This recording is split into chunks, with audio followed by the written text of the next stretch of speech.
أرسل رسوله بالهدى ودين الحق ليظهره على الدين كله ولو كره الكافرون ولو كره المنافقون ولو كره المشركون أشهد أن لا إله إلا الله الملك الحق المبين وأشهد أن محمدا رسول الله الصادق الوعد الأمين اللهم صل وسلم على سيدنا محمد وعلى آله وصحبه أجمعين.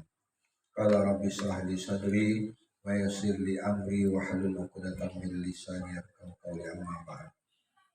Yang saya hormati Syekhul Bait Ibu Kamisa, Ibu Kamsiah binti Haji Anggoto yang berbahagia pada kesempatan malam hari ini yang dimuliakan dan dirahmati oleh Allah Subhanahu wa taala. Bapak Ibu, saudara-saudari, wabil khusus jamaah pulang tarekat hak Naksabah di Ranting Pondok Barat yang hadir pada malam hari ini yang dirahmati oleh Allah dan dimuliakan oleh Allah Subhanahu wa taala. Alhamdulillah, puji serta syukur kita selalu kita panjatkan kepada Allah Subhanahu wa taala yang mana dengan limpahan rahmat, karunia, hidayah dan inayahnya sehingga pada malam hari yang penuh dengan rahmat dan berkah ini kita masih dikaruniai oleh Allah nikmat kesehatan, nikmat iman serta nikmat Islam. Alhamdulillah wa syukurillah wa nikmat Allah. Mudah-mudahan hadirnya kita pada malam hari ini senantiasa selalu mendapatkan naungan rahmat, ridha, hidayah daripada Allah Subhanahu wa taala. Amin ya rabbal alamin. Selawat juga teriring salam tetap selalu tercurahkan kepada junjungan kita, junjungan alam Nabi kita Muhammad sallallahu alaihi wasallam, kepada ahli keluarga beliau, kepada para sahabatnya, kepada pemimpin-pemimpin muslim sehingga sampailah kepada kita berikutnya setia ila yaumil qiyamah. Bapak, Ibu, saudara-saudari rahimakumullah, pada kesempatan malam hari ini saya ingin mengingatkan kembali kepada kita semua tentang masalah bab niat ini ya. Niat ini sangat penting sekali untuk kita pahami dengan benar. Karena di dalam sebuah hadis Nabi menjelaskan innamal a'malu binniyat wa kullu imri'in ma nawa. Segala sesuatu itu harus dimulai dengan niat. Ya, karena ada dengan ini arti bersama, ya kan? Dan seorang akan mendapatkan apa yang menjadi niatnya. Jadi karena di sini ada ketegasan dengan niat, artinya mutlak. Siapa saja yang ingin melaksanakan perintah Allah, hendaknya dia harus memahami apa itu niat. Ya. Niat ini ada dua versi orang memahaminya, ada dua cara orang mengkaji memahami tentang niat ini. Ada niat yang dilafazkan, diucapkan melalui lisannya, melalui bibirnya, ya, kemudian merangkai kata-kata, ya, menyusun kata-kata dengan bahasa yang ya versi dia lah kan. Aku sembahyang fardu zuhur 4 rakaat menghadap kiblat karena Allah. Itu dia katakan niat. Tapi ada satu sisi ya, orang-orang yang sudah mengerti, memahami tentang apa niat itu yang sesungguhnya. Ini orang-orang yang sudah sudah mengerti bagaimana cara menghadirkan haknya Allah, menghadirkan zat yang zat salat ataupun zat yang berbuat ini. Ya. Karena artinya segala apa yang kita lakukan kalau kita tidak dengan itu arti menyertakan dengan zat diri kita, ya, dengan zat yang membuat tubuh ini bisa melaksanakan semua perintah-perintah Allah, tidak sertakan itu di pemahaman yang kedua ini, segala apa yang dilakukannya tidaklah bernilai di sisi Allah. Ya, karena niat itu dibagi juga menjadi 4 bagian, ada tu'ziyah, basita, hurufiyah, dan kamaliyah. Nah, niat yang pertama tadi itu dia memakai niat tu'ziyah dan basita. Niat yang kedua ini niat untuk orang-orang ahli syariat. Orang yang belum ditunjukkan satu huruf di dalam jiwanya. Orang-orang yang belum mengenal siapa itu zat dirinya. Ya, sehingga dia selalu niat itu dengan bacaan, dengan ucapan, dengan kata-kata yang dirangkai sesuai dengan keinginan dia. Nah, tapi niat yang sesungguhnya sesuai dengan tadi hadis Nabi, innamal a'malu bin niat. Nah, artinya dengan nama Allah. Kalau dia melakukan sesuatu, dia melaksanakan syariat-syariat Nabi, tidak dimulai dengan nama Allah, dia tidak akan dikenal semua amal ibadahnya. Dan dia akan mendapatkan sesuai dengan apa yang diniatkannya. Ya. Jadi bedakan yang dikatakan keinginan, cita-cita, dan niat. Nah, ini tiga kata ini ya hampir ada kemiripan. Cita-cita, kan? Nanti kalau aku misalnya sudah dewasa, aku bercita-cita pengen jadi dokter. Itu niat ke cita-cita tuh. Itulah. Nah, cita-cita. Tapi ada juga orang mengatakan niat dia kalau dia besar nanti dia pengen jadi dokter. Nah, itu sebenarnya bukan niat. Ya, itu baru cita-cita. Nah, terus ada keinginan. Keinginan aku kalau aku dapat duit banyak nih, aku benajar. Nah, pengen nak motong kambing 2 ekor. Betul ya kan? Nah, ini niat ke keinginan nih. Nah, tak boleh pula kita katakan cita-cita kan? Lain. Tapi ketiga ini hampir-hampir sama kata-katanya. Cita-cita, keinginan, niat. Kalau niat ini betul-betul dia melibatkan unsur roh. Melibatkan unsur asma Allah, nama Allah, zat dirinya. Nah ya, zat dirinya itulah yang dikatakan cahaya langit, cahaya bumi. Kenapa harus kita libatkan itu zat dirinya itu? Karena yang mengenal Tuhan hanya diri itu Tuhan. Yang sampai kepada sumber cahaya hanya cahaya. Sementara jasad ini tercipta daripada Tuhan alam. Ya, jasad ini ada karena ada Tuhannya ya. Tuhan alam itulah disebut dengan cahaya. Cahaya itulah disebut dengan dirinya di rahasia kita. Berarti dirinya jasmani. Beda ya? Nah, kalau yang di luar ini bungkus di diri. Nah, ketika bungkus mengerti, paham tentang siapa dirinya, dia sertakan dirinya itu ketika dia mau beribadah kepada Allah, maka itulah yang dikatakan niat yang sebenar-benarnya niat. Nah, niat yang diakui, yang sebenar-benar niat ini ada 2 tingkatan. Ya, tingkatan yang pertama, dia pertama menghadirkan dulu asma'nya. Ya, menghadirkan dulu yang tadi yang udah kita terima dari seorang guru itu. Ada ini di dalam ini, ujung-ujungnya di sana apa? Berdiri nama Allah. Nah, itulah yang dikatakan zat diri kita, ya. Itulah tali buhul penghubung kita kepada Tuhan yang mau kita sembah. Kalau tali buhul itu sinyalnya tidak kita sambungkan, ya, tidak kita hubungkan kepada sumbernya, itu nama dia belum memahami yang dikatakan niat yang sebenar-benarnya. Yang pertama ini disebut hurufiah. Kenapa hurufiah? Dia membentuk satu huruf di dalam kalbunya. Nah, tertanam cahaya itu, tersambung kepada cahaya Allah. Cahaya bumi, Nur Muhammad. Nur Muhammad ini tersambung kepada Nur Allah.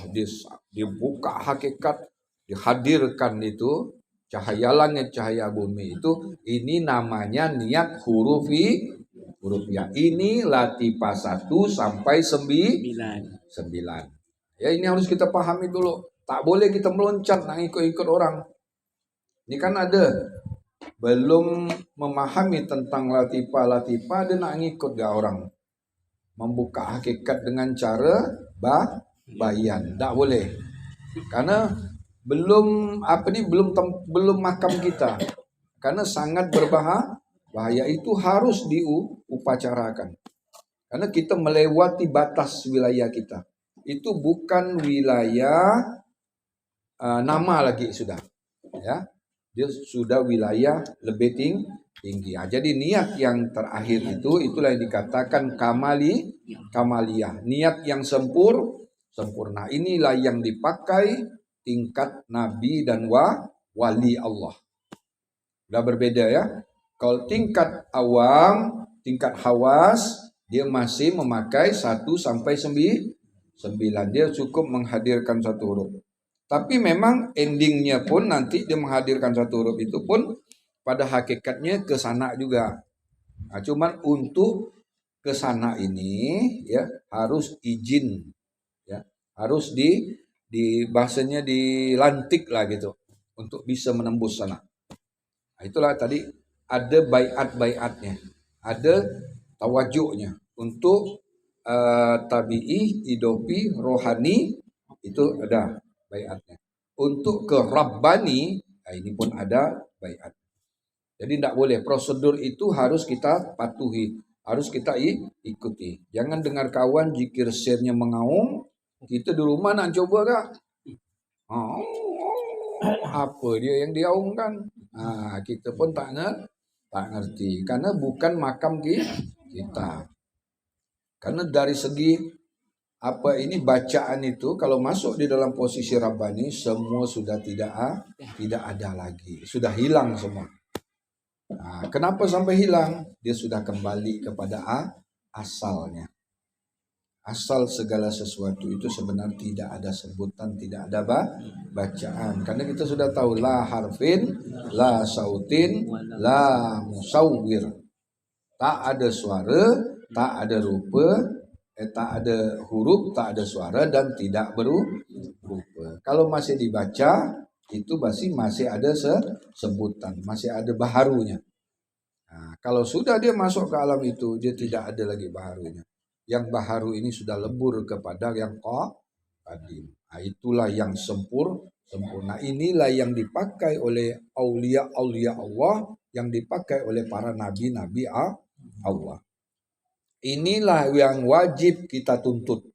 Siapa saja ya, kalau pengen segala amal ibadahnya diakui, diterima di sisi Allah Subhanahu wa taala, tidak ada pilihan lain. Dia harus memahami niat ini dengan benar. Maka duduknya, berdirinya, berbaringnya, bergeraknya, diamnya, berjalannya semua dinilai ibadah. Inilah ibadah yang tiada berkeputusan. Kapan nih kita bisa tahu bahwa kita ini ibadah tiada berkeputusan ini? Nah, itu individu masing-masing ya. Nanti rasa kekal itu akan muncul pada diri kita sendiri. Ya, karena diri sudah mengajar diri. Kenapa sampai diri itu mau mengajar diri? Karena diri jahir ini tahu diri. Nah, gitu ya. Kenapa Tuhan itu tidak ada? Nah, sekarang pertanyaan, kenapa Tuhan tidak ada? Karena kita merasa ada. Bedanya di situ saja. Kenapa Tuhan ada? Karena kita tiada. Jadi nyata Tuhan itu pada orang-orang yang memahami diri, mengerti tentang. Ketika kita buka hakikat diri, itulah kita merasa bahwa yang sebenar-benarnya ada adalah diri itu Tuhan. Kalau diri Tuhan yang ada, siapa yang melihat, siapa yang mendengar, siapa yang berkata, siapa yang mendengar, siapa yang bersyariat itu? Nah, ya, ini untuk pegangan batin kita. Ini tidak boleh kita mengakui. Kalau kau akui sedikit saja syirik. Syirik. Tak kau akui, kau kafir. Mengaku syirik. Jadi serba salah ini posisinya. Dua-dua kena. Mengaku aku yang bersyariat, tadi dia menggunakan tadi kan niat tu'ziyah dan niat basita. Itu kan masih mengaku itu. Aku sembahyang pada Johor, tertuju aku itu kepada jasmani. Sebenarnya yang diakui itu yang hidup. Karena tidak mungkin yang mati ini syariat. Yang mati ini disyariatkan, disembahyangkan. Nah, dia. Jadi kalau kita udah paham ini dengan benar, mengerti, ya, disitulah baru ada yang dikatakan getaran-getaran getaran-getaran rasa di dalam kita beribadah kepada Tuhan itu baru akan terasa muncul. Nah, jangan heran di dalam kita beribadah nanti ada bimbingan, ada petunjuk itu. Kenapa? Itu yang saya katakan. Kalau ini sudah kita pahami dengan benar, akan ada yang membimbing kita. Ya. Ada yang mengajari kita. Memang jasad ini kan sering saya katakan bahwa jasad ini memang judulnya harus tiada. Kalau dia tiada, akan ada yang membimbing dia itu. Tapi kalau dia merasa hebat, merasa pandai, merasa pintar, merasa berkuasa, merasa kaya, itu tak pantas untuk masuk dalam ini perguruan tarekat Haq Naqsabandi. Perguruan tarekat Haq Naqsabandi dia selalu mengisbatkan, menetapkan ke dalam jiwa yang sebenar-benarnya bahwa aku ini adalah tiada. Yang ada hanya milik Allah. Kita adakan milik Allah dulu. Tidak boleh Allah dulu. Karena yang bisa sampai kepada Allah hanya milik Allah itu yang disebut dengan satu huruf di dalam jiwa, ya. Dia bukan Tuhan, ya. Dia itu dirinya Tuhan. Ya, dirinya Tuhan itu bukan Tuhan. Nama Tuhan bukan Tuhan. Tapi nama Tuhan itu penjahiran Tuhan. Nama Tuhan itu cahaya Tuhan. Allah itu bukan Tuhan. Nah, paham ya? Paham dengan benar. Allah bukan Tuhan. Tapi untuk sampai ke Tuhan harus mengenal Allah. Untuk mengenal Allah dia harus mengenal Muhammad. Kenapa harus mengenal Muhammad? Karena Muhammad itu sifatnya Allah. Allah itu zatnya, Muhammad itu sifatnya. Tak bercerai zat dan dua sebutan tapi pada hakikatnya adalah cahaya langit dan cahaya bumi itu dua sebutan tapi cahayanya satu. Yang di langit itu yang kalau mau ke langit kenallah cahaya yang paham tuh? Jadi siapa yang membawa gelombang cahaya yang di bumi ini? Itulah wali yang mursyidah. Wali yang diutus oleh siapa yang mengutusnya tuh? Cahaya yang mengutusnya. Karena cahaya yang memilih orang-orang yang pas. Kalau dia tidak pas, cahaya tidak suka, tidak mau dia. Karena bukan apa? Kalau bukan pilihan cahaya tadi ini, nurun ala nurin, dia tidak bisa sampai ke Tuhan. Tidak bisa. Maka ini mutlak. Aku kehendaki, aku pilih di antara hamba-hamba, di antara sekian banyak manusia yang dipercaya oleh cahaya untuk mewakili dia itu di alam dunia ini. Ya, paham ya? Untuk mewakili itu tidak banyak, hanya satu. Ya, kecuali dia sudah tiada. Baru ada pengganti. Dia mengatakan apa ini? Rasulum min anfusikum. Seorang rasul dari golonganmu sendiri. Seorang rasul. Coba. Tidak banyak. Berarti mursyid itu sebenarnya seluruh dunia yang luas ini sebenarnya satu yang membawa gelombang itu. Tidak banyak. Kalau pembantu boleh. Ya.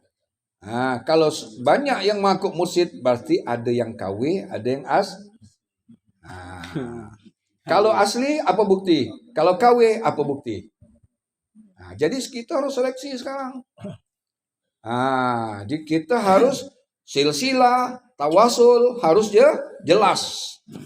Kalau kalau kita mau belajar kepada siapa saja, lihat tawasulnya, lihat silsilahnya. Terhubung enggak ini? Kepada siapa dia terhubung? Kalau itu tidak tersambung, tinggalkan dia.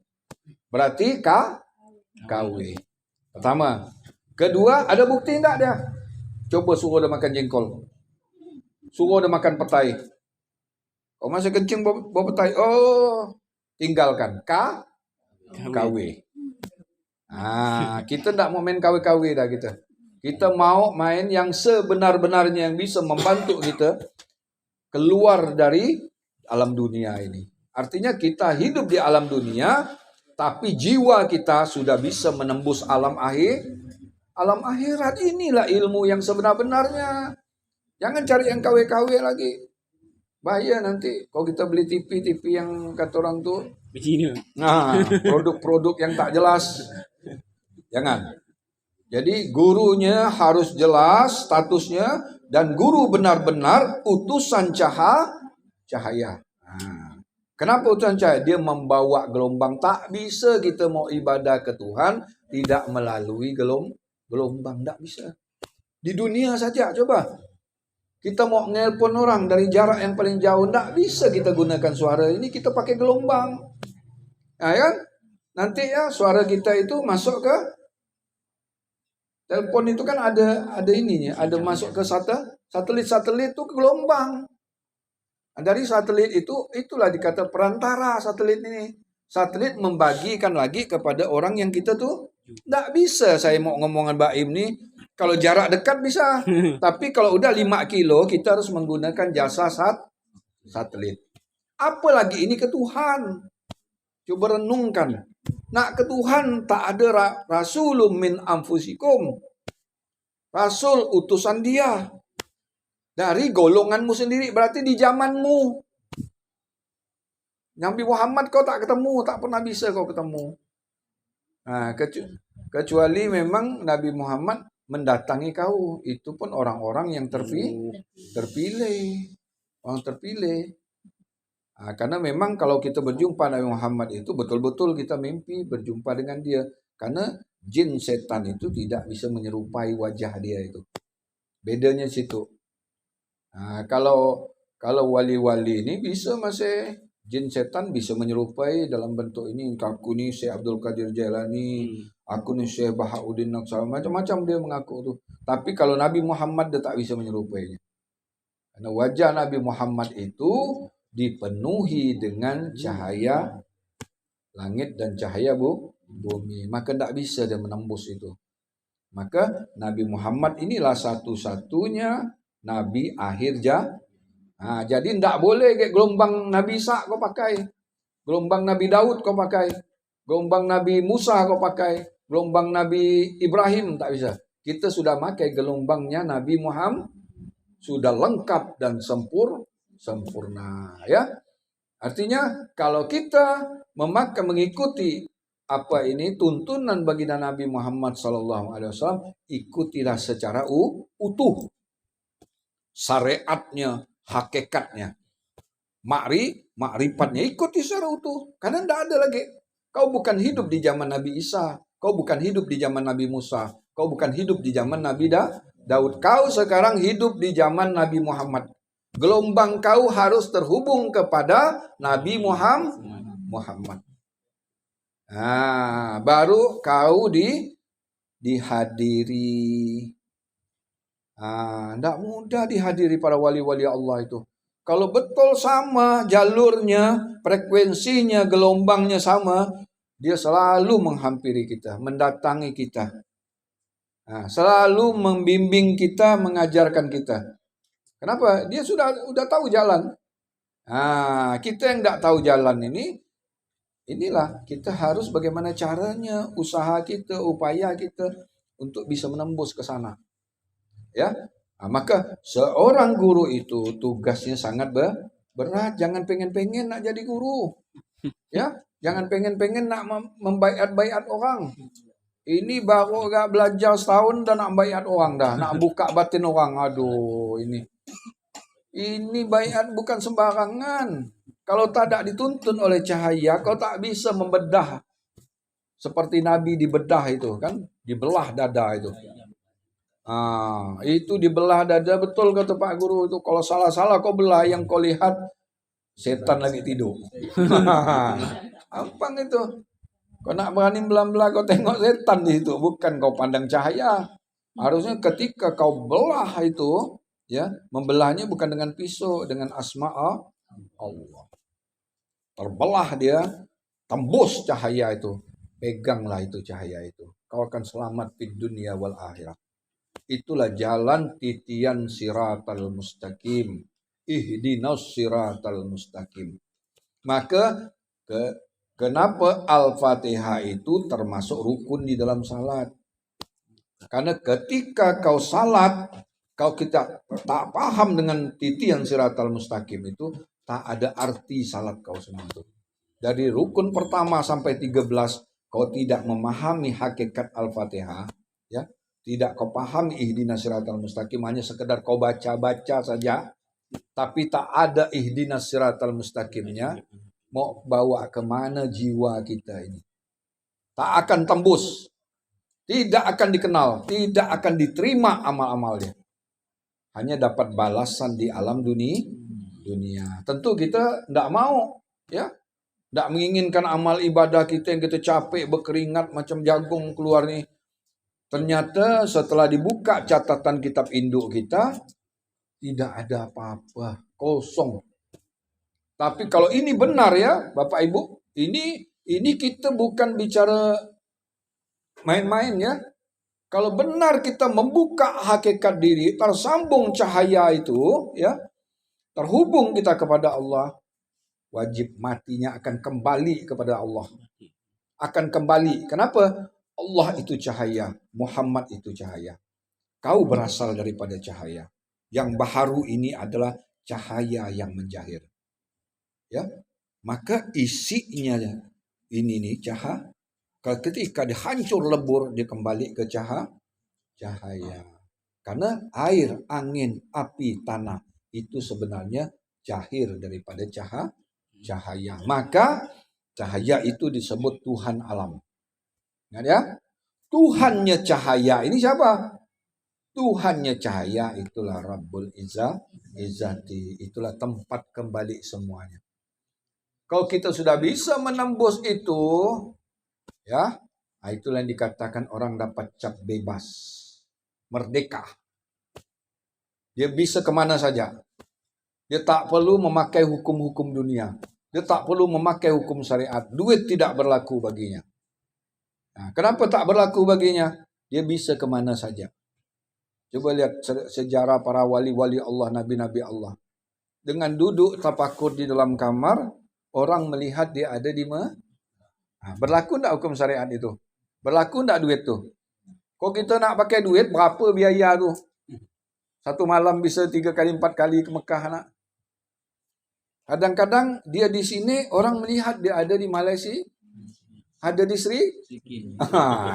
Itu walang tu. Dia tak ada di sini. Tahu-tahu ada di Sri? Majalah tak ada di sini.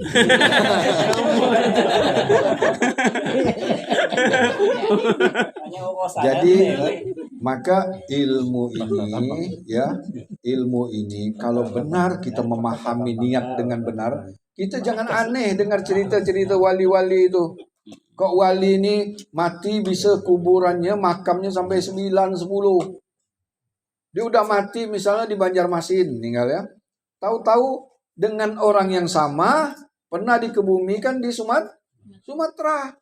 Orang itu kan tak pernah mati. Kan kau bilang wali-wali Allah, nabi-nabi Allah, orang-orang berjuang di jalan Allah tidak akan pernah mati.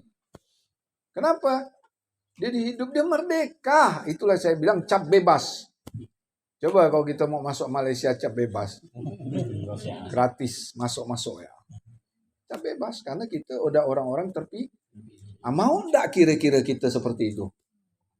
Berjuang, tidak ada pilihan. Berjuang dan doa. Kata Mak Irama. Kalau jadi artinya Bapak Ibu, saudara-saudara rahimakumullah, memang usaha itu, sabar bilang, usaha tidak pernah mendustakan hasil, kan? Jadi usaha pertama apa? Cari guru yang membawa gelombang. Guru membawa gelombang ini satu saja, ya. Sampai kita menemukan. Kan udah banyak kita nih belajar, tapi kita masih meragukan ini. Benar enggak guru ini bawa gelombang? Rupanya ada di tempat kita. Kita tidak akan tertipu lagi dengan yang lain-lain. Karena kalau memang Tuhan katakan rasulum ampusikum, seorang rasul dari golongan, berarti ada satu orang yang benar-benar menjadi utusan cahaya itu di alam dunia. Dialah itu tempat kita. Satukan gelombangmu dengan gelombangnya. Maka ketika kau berzikir, 3 syarat yang harus kau laksanakan. Pertama, sebut nama Allah. Kedua, hadirkan zatnya. Ketika satukan gelombang gurumu dengan gelombangmu. Satukan ya. Apa gelombang guru itu? Itu tadi. Tali buhul. Betulkan dulu pembuka hakikat kita. Pembuka hakikat itulah yang dikatakan nih. Samakan dulu. Guru ini pernah mengajarkan aku tentang ini. Ini metode teknikal, kata bahasa kerennya tuh. Maka syariat ini teori. Ingat ya, syariat ini teori. Orang syariat tuh suka berteori. Suka berkelat-kelit ini, berdebat, bertengkar. Sebenarnya kalau kita udah paham ini, tidak perlu ada perselisihan, tak perlu ada perdebatan, tak perlu ada diskusi.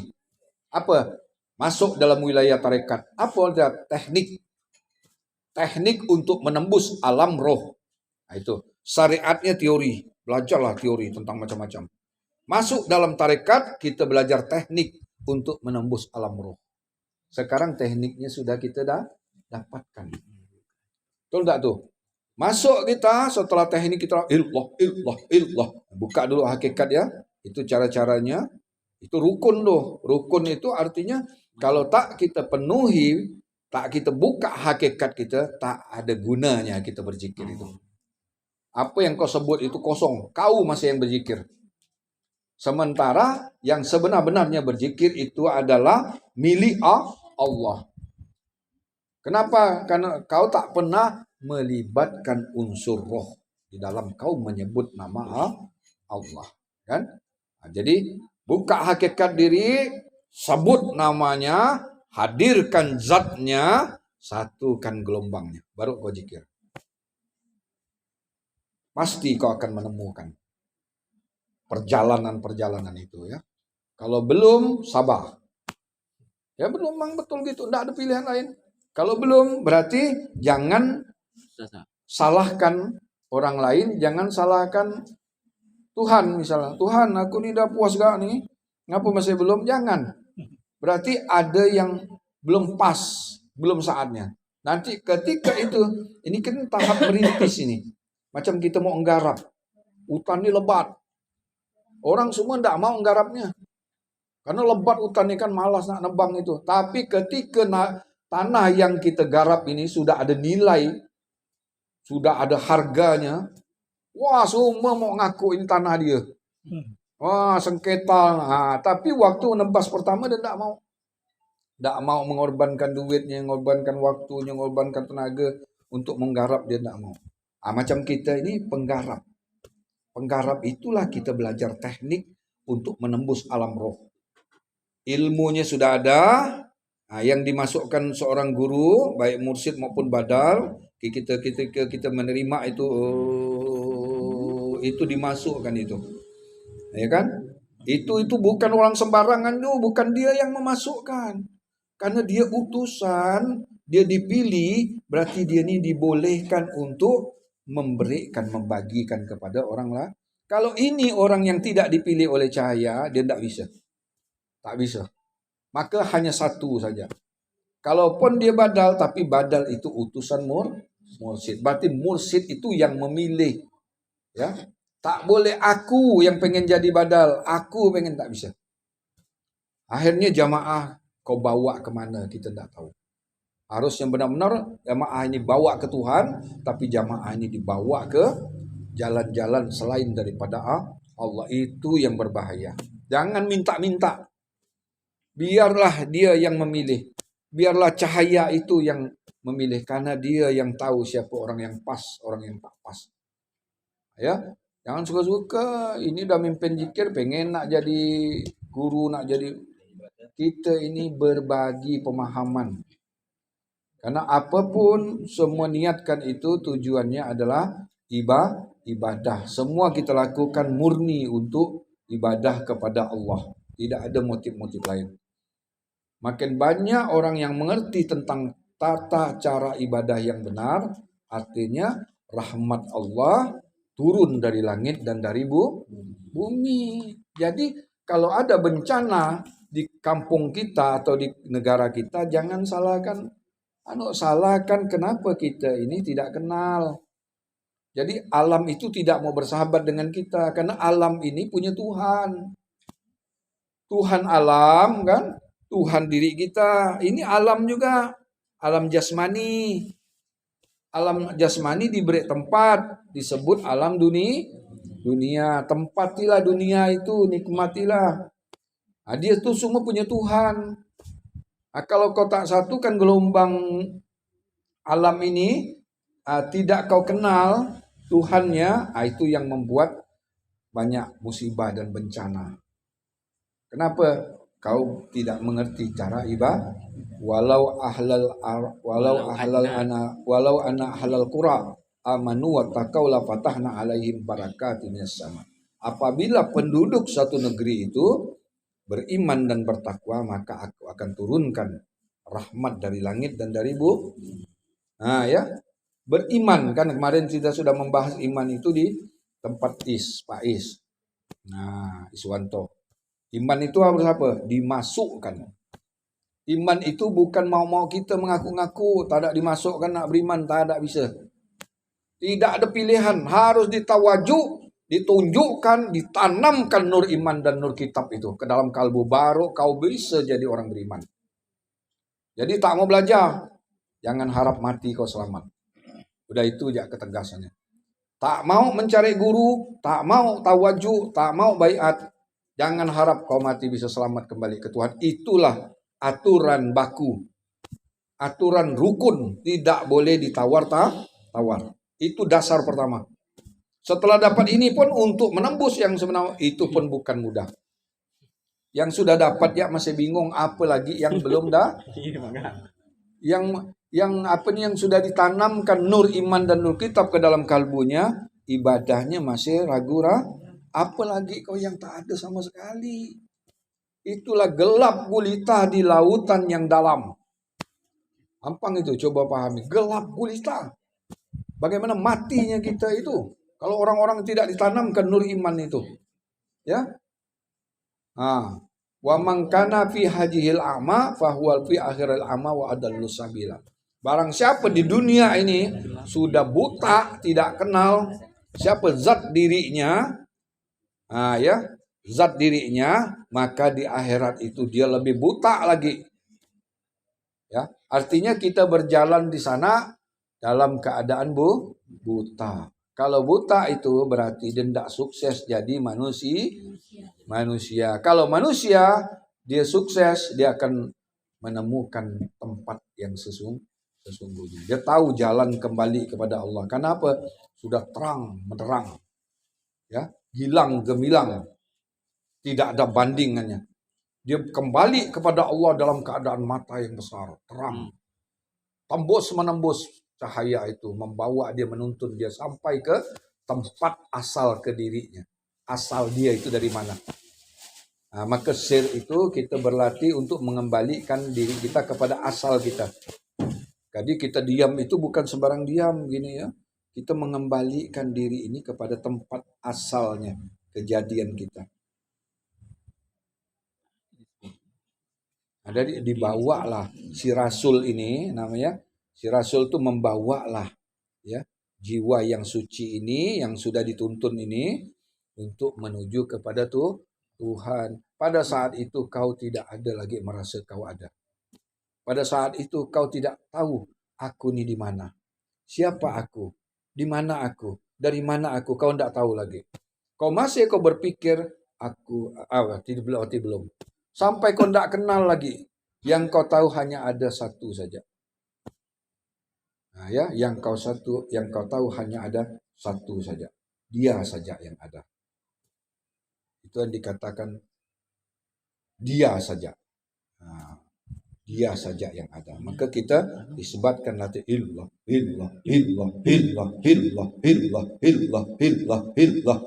Nanti karam bibir itu. Karam ucapan kita nanti hanya dia saja yang ada. Kita mengucap bibir terkontak langsung ke Rasul. Rasul itu membawa jiwa yang suci menuju ke Tuhan. Itulah jalurnya, itulah prosedurnya. Itulah ilmu perguruan tarekat Haq Naksabandi. Kalau yang belum paham, beginilah yang sebenar-benarnya. Ya. Jadi artinya supaya apa? Kita jelaskan ini supaya kita ini dalam berzikir tidak bingung. Nah, akhirnya kita nanti lama-lama bingung, tak ada rasa, mulai timbul apa?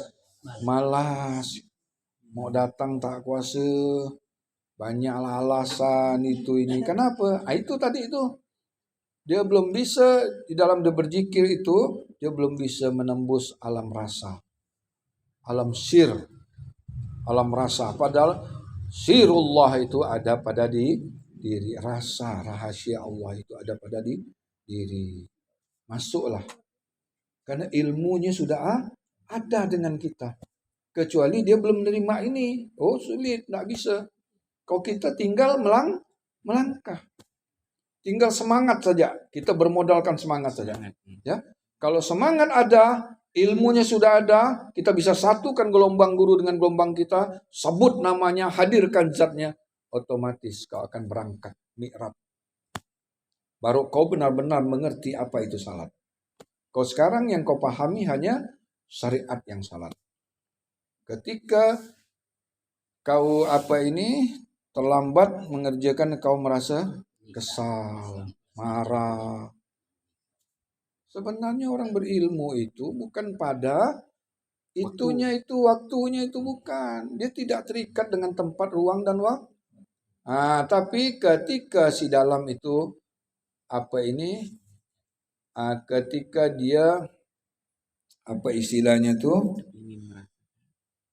si rohani ini menempati jasmani, itu bahasanya. Si yang kadim ini menempati yang baharu ini, dia terkena undang-undang dunia. Biar dia mengaturnya di dalam itu. Kau kata dia jam 1, ya kerjakan jam 1. Kau kata dia mau jam 4 ajan, ajan kerja.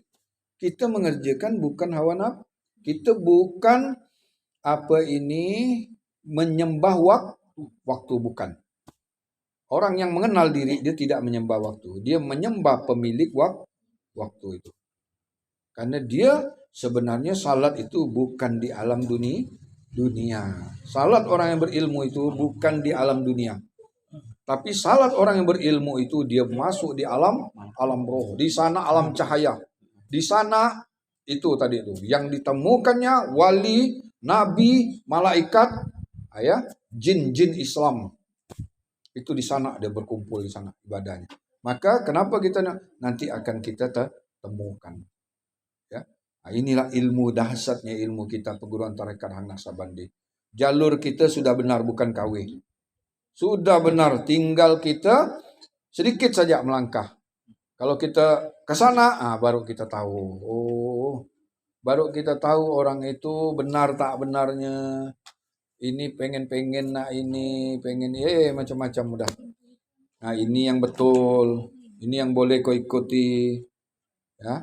Ini yang tak boleh. Kok kita masih di alam dunia ini, kita dibatasi oleh pikiran. Karena otak kita ini kadang-kadang dikuasai oleh hawa nafsu. Ya, jadi dikendalikan oleh nafsu. Kita tidak bisa berpikir berdasarkan cahaya. Kita berpikir berdasarkan keinginan nafsu kita. Kita merasa benar terus kalau gitu.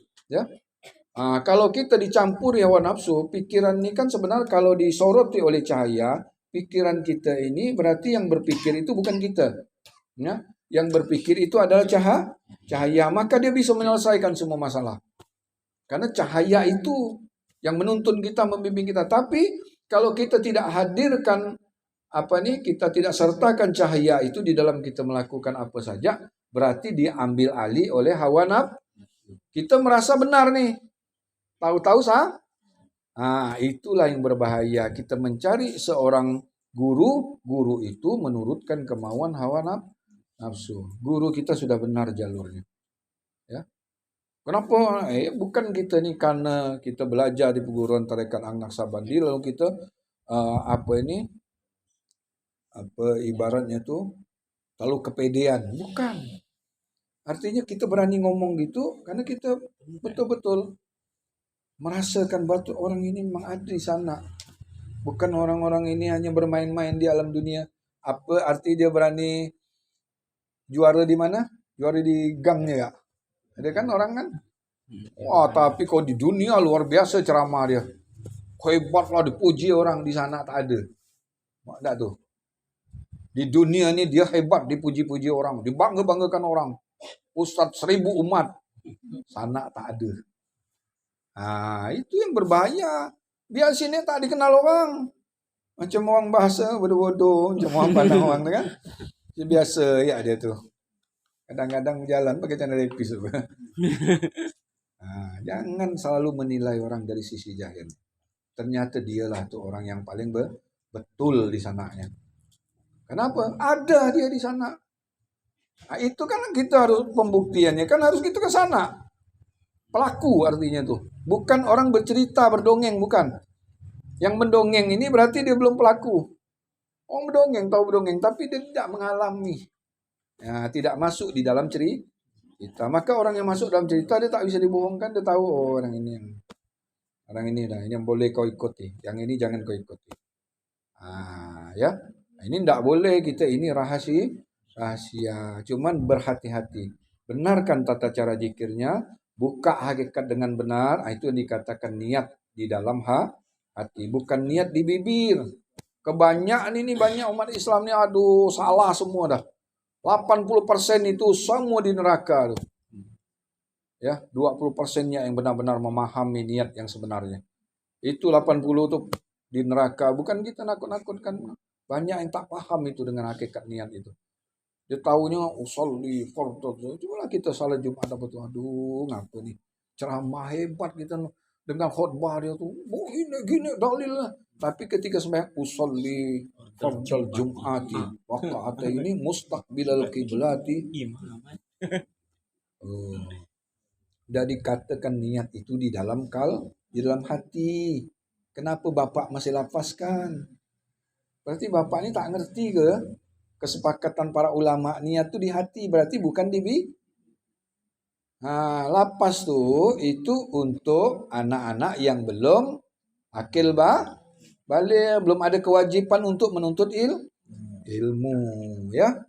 Bagi kita yang udah ada ilmu, tidak perlu lagi. Itu kau meragukan berarti itu. Kau udah punya ilmu ini masih usolli, berarti kau meragukan yang kau hadirkan itu. Yang kau hadirkan itulah sebenar-benar yang membantu kau, menolong kau, menuntun kau untuk sampai kepada Tuhan yang kita tuju itu. Tapi karena kita meragukan tadi, benar enggak nih? Nah, aku dari kecil sampai besar nih diajar bapak aku nih harus usalli. Kenapa pula belajar ilmu ini langsung hilang usalli itu? Padahal maksud usalli itu usalli. Ya. Ada kata-kata alif di situ. Asalkan sallu, salat. Ditambah alif usalli. Berarti alif itu siapa tuh? Zat itu. Maka hadirkan ini dulu. Baru kau salat. Tak ada alif tuh di belakang. Sallu alif. Dia tak ada. Dia usalli. Berarti U-nya dulu baru salli. Baru ini syariat. Yang ini hakikatnya, ini yang mendirikan, ini yang mengerjakan baru itulah usalli. Ada hadir zatnya, ada hadir Muhammadnya, ada hadir Adamnya. Ya, ada Allah, ada Muhammad, ada Adam di dalam usalli itu. Karena ada zat, ada sifat, ada asma, ada af'al dan dirangkum semua itu. Jadi usalli. Yang paham enggak masalah sebenarnya. Tapi udah kau yang paham tuh apa lagi kita sebut, kita udah tahu ngerti. Apa dia nak baca ini wajhatu wajhiya lillazi. Udah kau udah berguru, udahlah ini wajhatu kau udah ketemunya. Kesarangnya tuh. Apa dia nak kau wajhatu wajhiya lillazi, wajah siapa yang nak kau hadap? Bisa kau nak ngadap wajah Tuhan dengan wajah ini? Kau baharu, Tuhan kadim, Tuhan maha kadim. Tuhan tidak terikat dengan tempat dan waktu. Kau bertempat dan berwaktu di baharu. Tak bisa wajah ini kau hadapkan. Bukan itu maknanya. Carilah guru, bertemulah kau dengan wajah seorang guru yang membawa gelombang tali buhul yang bisa menyampaikan kau kepada Tuhan. Inilah yang bukan KW. Baru kau kencing tak bau pesing. Maka petai, maka jengkol tak bau pesing. Kenapa? Itulah pilihan cahaya. Karena dia semua menjadi cahaya. Cahaya ada bau, coba. Bisa mencium bau cahaya. Cahaya dia bisa menembus kemana-mana. Tak ada cahaya mati kita. Coba, di mana saja kau masuk ke ruangan apa pasti ada. Kau tak ada cahaya kau lemas. Cobalah, kau dipekapkan di tempat yang tidak ada cahayanya. Mati enggak? Artinya kita ni tak sadar bahwa kita ni hidup dengan cahaya. Tidak semua ikan tahu bahwa air itu tubuhnya ikan. Coba pahami. Tidak semua ikan mengerti bahwa air itu adalah tubuhnya ikan. Tidak banyak ikan tahu bahwa air itulah dirinya ikan. Ikan tanpa air mati. Betul tak? Coba ikan tu kau keluarkan dari air. Mati tak? Mati tak ikan tu? Tidak semua orang tahu bahwa tubuh kita ini cahaya. Hiduplah kita dengan cahaya.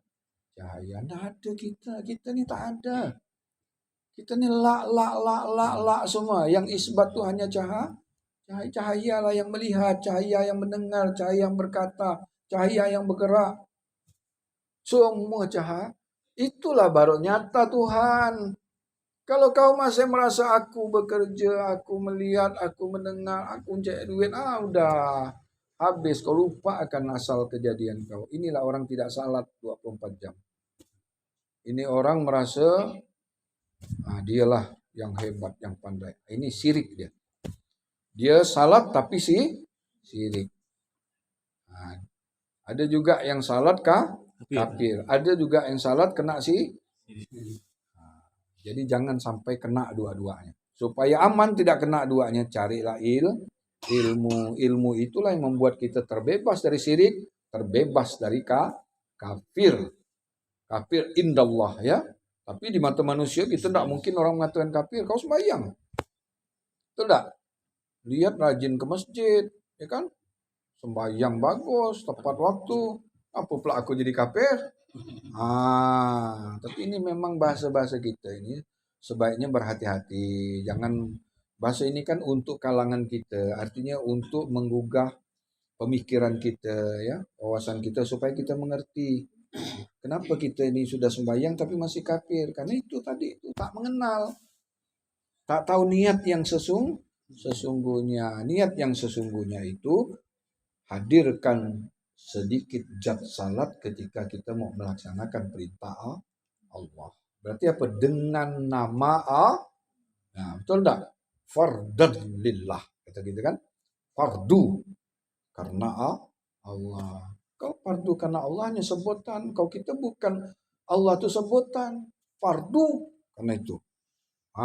Inilah yang membuat kita jadi betul-betul paham dengan niat. Fardu itu. Artinya kan menghadirkan satu dalam jiwa itu adalah fardu. Maka kalau kau tak hadirkan tidak sah salah. Tidak ada zat, tidak ada sifat, tidak ada asma, tidak ada af. Ini yang membuat kau kafir dan syirik. Nah, ya, ini kita jelas buka-bukaan supaya apa? Kita udah lama belajar ini kita mengerti gitu, Bah. Kenapa kita harus buka hakikat diri? Apa itu hakikat diri? Coba ternyata ketika kita sudah memahami apa itu pembuka hakikat diri, disitulah bergabungnya, ya, yang 7 tajali itu. Disitulah penyatuannya.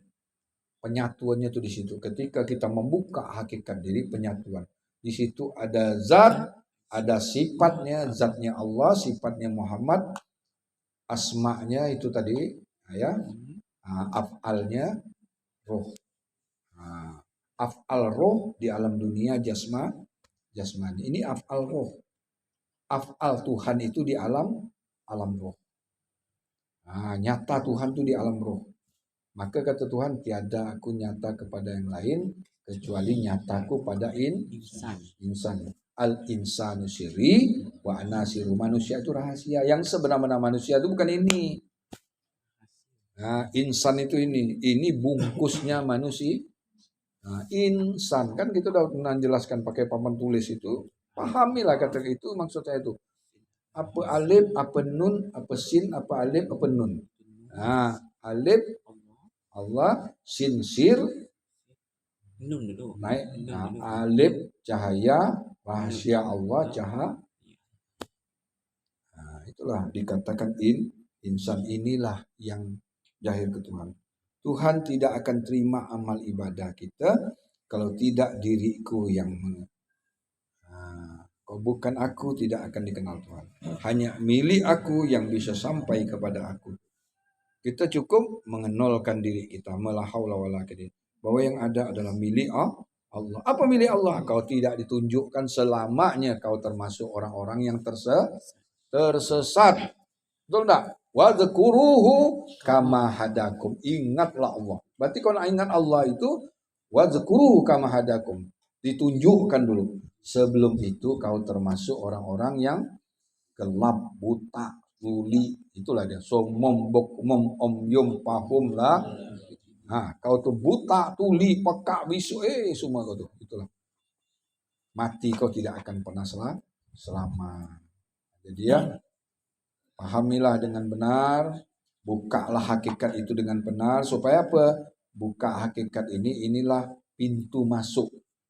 Ya, buka hakikat itu pintu masuk. Kalau kita tidak bisa membuka kuncinya, kau tak akan pernah bisa masuk ke dalam ruh. Betul enggak? Coba kuncinya nih misal salah. Ya, salah pembuka hakikatnya. Kau tak akan pernah bisa membuka. Kau tak akan bisa masuk ke dalam apa yang kau lihat tidak ada. Karena kau tak pernah masuk ke dalam. Kalau benar cara kita membuka kuncinya pas masuk, baru kau melihat isi rumah ini. Baru kau bisa cerita. Kalau enggak tak bisa menghayal, berdongeng saja. Ya. Saya rasa inilah dulu yang dapat saya sampaikan, sedikit-sedikit lah ya. Mudah-mudahan sedikit ini ada manfaatnya untuk kita, untuk membuka wawasan kita berpikir tentang memahami ilmu yang sudah kita dapatkan dari seorang guru.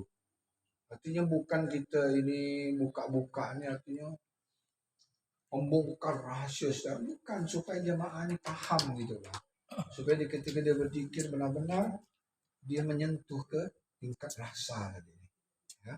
Maka kenapa rasa itu muncul? Karena kita sudah lenyap di dalam rasa.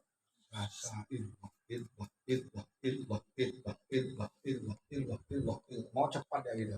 Mau cepat itu apa? Supaya kita cepat itu. Nah, coba orang-orang yang kita bahasanya vulgar sedikit. Makin cepat apa tuh? Kan cepat menemukan nikmat. Itu kan gambaran sebenarnya. Makin pelan tuh makin lama. Makin cepat macam cepat.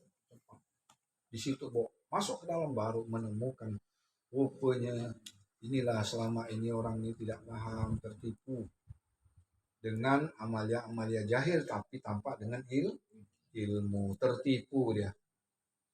Rupanya amal kau tuh sia-sia. Ini 80%. Yang paham betul-betul hanya 20%. Gampang di dunia ini hanya 20% apa tak bencana musibah terjadi. Karena sedikit sekali orang yang paham mengerti tentang tata cara ibadah yang benar. Nah, saya rasanya ini yang dapat saya sampaikan. Kurang lebih saya mohon maaf, mungkin ada kata-kata saya menyinggung perasaan Bapak Ibu. Tolong dibukakan pintu maaf yang sebesar-besarnya. Akhir kalam, wabillahi taufiq.